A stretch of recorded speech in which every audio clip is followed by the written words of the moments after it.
We'll start with primary and secondary schools, he declared, and then with the help of our generous donors, we will build a university, a place where young people can come to learn, grow, and prepare themselves for a bright future, free of charge. The room erupted into applause, and the people of Northfield knew that they had found their path forward. Over the next few years, the church and its supporters worked tirelessly to make the pastor's vision a reality. They built classrooms, hired the best teachers, and offered education free of charge to anyone who wanted to learn. A university named Northfield College quickly gained a reputation for excellence. Students from all over the world came to study in the picturesque town, drawn by the promise of a world-class education and the chance to learn from some of the best teachers in the world. And as they graduated and returned to their homes, they took with them the values of compassion, empathy, and service that they had learned at Northfield College. As the years passed, Northfield underwent a transformation. The once struggling town was now thriving with a vibrant economy and a community that was proud of its accomplishment. And at the heart of it all was the Church of the North Star, standing tall and proud, a beacon of hope and a symbol of power of education to change lives.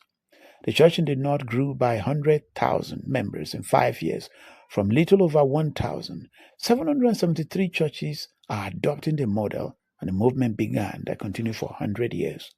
Let's now explore the story of the 9 American richest men in 1923 and how they all ended.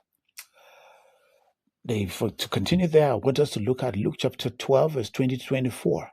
But God said to him, "You fool, this very night the messengers of God will demand your soul of you, and all the things that you have prepared, whose will they be?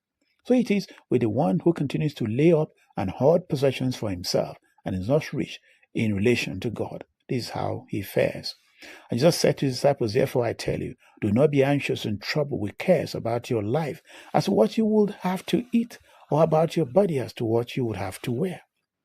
In concluding this title today, I'd like to bring you this true story that happened in the United States in the early 1923 to 9 very rich men that were richer than the states of America, and get a picture of how they all ended for learning, meditation, and application.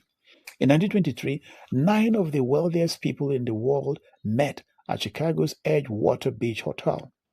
Their combined wealth, it is estimated, exceeded the wealth of the government of the United States at that time.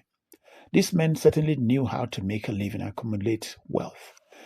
Attending the meeting were the following men: the president of the largest steel company, the president of the largest utility company, the president of the largest gas company,